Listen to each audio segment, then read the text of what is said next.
On my hike, I knew I needed to make a change in my life.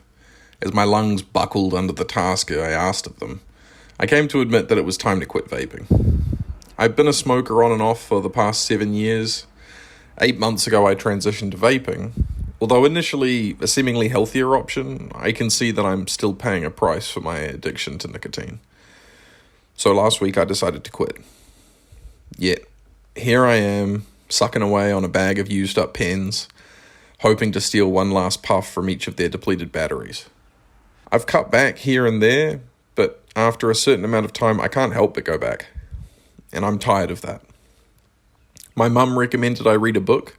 It's apparently only about an hour from cover to cover, but it's sold 28 million copies worldwide, and it's all about dealing with change. So I figured, fuck it, why not? Who Moved My Cheese is a story mostly centered around a parable. 2 mice and 2 little people live in a maze. All of them live to search for cheese, their source of happiness. Eventually, in their own ways, they all find themselves at Cheese Station C with an abundant supply. The 2 mice, Sniff and Scurry, race to the cheese every day, but are always ready to look elsewhere. The 2 little people, Hem and Haw, become comfortable in the security of their cheese. They build homes next to Cheese Station C, construct their lives around the station, inviting over friends, sometimes sharing the cheese and sometimes keeping it for themselves. One day, the cheese disappears. Sniff and Scurry had noticed the supply dwindling for some time. They were prepared for the inevitable and set out immediately in search of new cheese. Hem and Haw, on the other hand, fall apart. Hem screams and shouts, feeling that someone or something has wronged him in some way. Haw closes his eyes and tries to shut out the reality of the situation. The 2 little people are both rocked mentally. They had not anticipated the disappearance of the cheese. They had invested too much into it, their identities, their futures, and their sense of safety. The story is an allegory for change. The cheese represents the things in life that make us happy. Relationships, jobs, or in my case, smoking. The maze represents the world we live in, that we are tasked with navigating through every day to find what makes us happy. The mice and little people represent the ways we can react to change, when the things that make us feel happy and stable disappear. Sniff notices change early and prepares. Scurry is ready to take action at any moment. Hem and Haw fear and resist change when it occurs, but Haw learns to adapt when they accept that there are other alternatives to the happiness they've grown accustomed to. I've been a Hem for some time, not just when it comes to smoking, but in many areas of my life. Angry, bitter, scared, looking for people or events to blame for my lack of fulfillment, unable to move on. And I think I know where that comes from. When I was a teenager, I watched a film called Paper Towns. At the start of the story, Q thinks that everyone gets a miracle in life. Maybe they'll be an astronaut or win the lottery. He believes that his miracle is his elusive neighbor Margot, who he has been in love with since they were kids. One night, when they were 8 years old, Margot presented Q with a wild opportunity for adventure. Q's fear and refusal led to the end of their relationship. As the years pass on, Q longs for another opportunity to be a part of the mystery and wonder Margot seems to always be at the center of, feeling as if he is doing no more with his life than taking the next predictable step towards a mundane but predictably safe future. Study, graduate high school, go to college, establish a stable career, and find someone to marry. Maybe then he'd be happy at the end of the road. Just as he is about to graduate high school, Margot gives him one more opportunity to join her. A mission requiring the completion of 9 tasks. She prefaces it by telling him that it's going to be the best night of his life. As they progress, Quentin's hesitant anxiety is replaced with adrenaline and courage, and a small portion of the awe he imagines Margot's whole life is filled with. They secure revenge on those who wronged them, drive through deserted city streets in the early hours of the morning, and dance atop the SunTrust building. Margot's prediction comes true. This is the best night of Q's life. So, when Margot disappears the following day, Q's night of daring crusades evolves into a full-blown adventure, with mysteries and thrills and romance and friendship, all in the pursuit of finding the love of his life.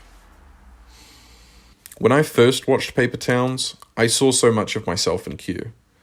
I too had followed what I felt was the traditional path, making the calculated choices but longing for something I felt was missing.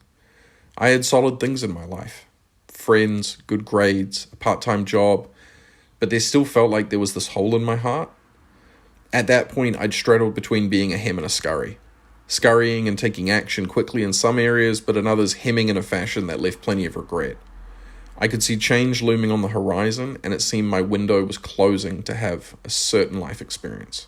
Then, out of the blue, a once-in-a-lifetime opportunity to pursue everything I thought I'd missed out on presented itself. I saw it as a sign, and Margot's words played through my mind. Okay, you see this? This is your comfort zone. It's this big, Quentin.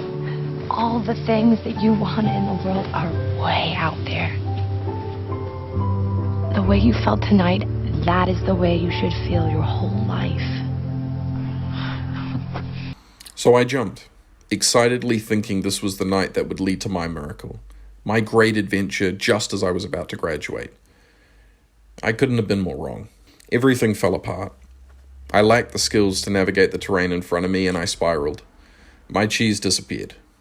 I started to lose all the things that made me happy, that made me feel secure and gave me my sense of self. I had tried to sniff out change and take action, but it backfired. There was still cheese in my Cheese Station C when I went out into the maze to find more. When I got lost and found nothing, I got scared.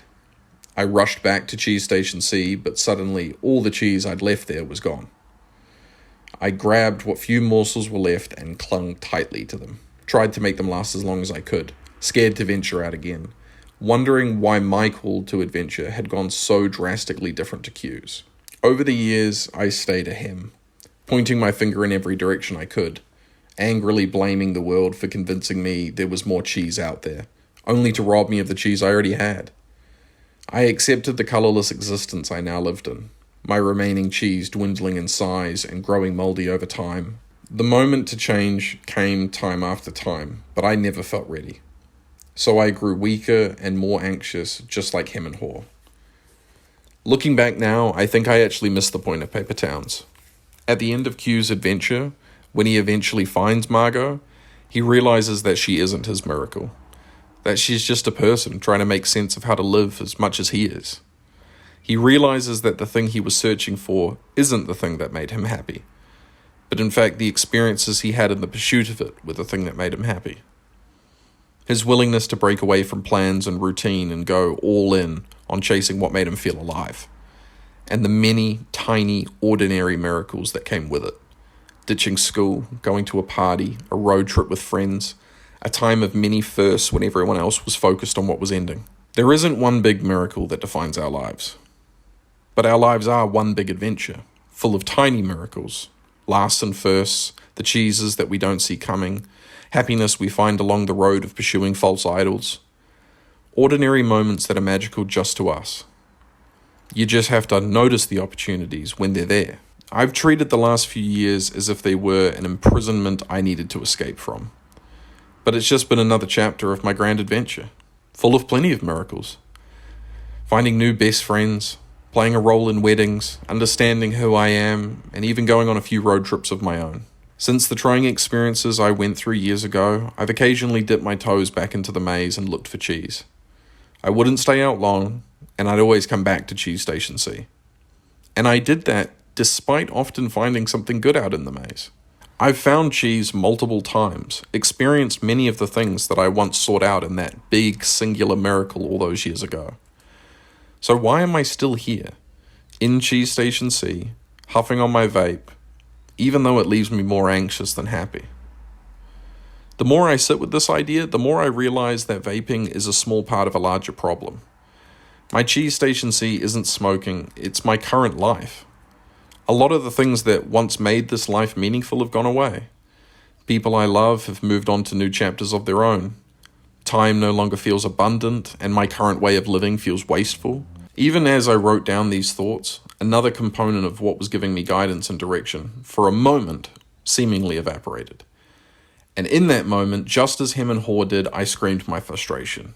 my frustration at the unfairness of it, angry at yet another example of a company masquerading as human and empathetic, deleting something so meaningful to me, to save a few bucks when they've already accumulated billions. A callous action made by cogs in a machine. So much for wanting to help people. But I was angry at myself too. I saw the signs of change coming, yet even having read this book, I expected the opportunity to last. Fortunately, the opportunity returned, but it was a learning experience. I've taken on board Hoar's wisdom. I've let this fresh anger go as best I could, burned off some steam and looked at the situation with a cooler head. Seen the humour in my part of the folly.